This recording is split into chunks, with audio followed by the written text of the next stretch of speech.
مريم الفشل حبيبتي. ازيك يا استاذه مريم؟ الحمد لله. عامله ايه؟ الحمد لله يا استاذه جوزيبس.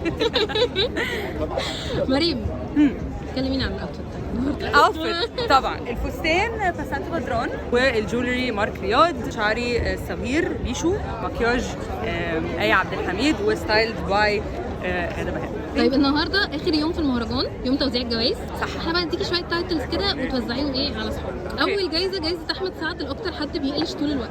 بيقلش طول الوقت؟ اه. ايه ده؟ شريف نور الدين طبعا. اوكي طبعا. السؤال ده جايزه ياسمين صبري الاكتر حد بيضحكك. برضه شريف نور الدين. اوه شريف فيا كيوتي. اوكي. طيب جايزه بوز الاخص بقى مش هينفع تروح لشريف نور الدين. يعني ايه؟ الشخص اللي هو على طول مكتئب ومتضايق. بومة. انا غالبا لا مصدقش. غالبا انا لا انا راضيه.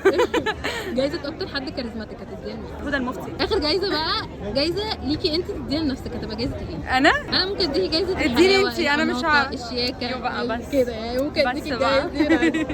طيب لازم تدي جايزه الجوسب يا مريم النهارده. جايزه الجوسب والله يا جماعه المثابره.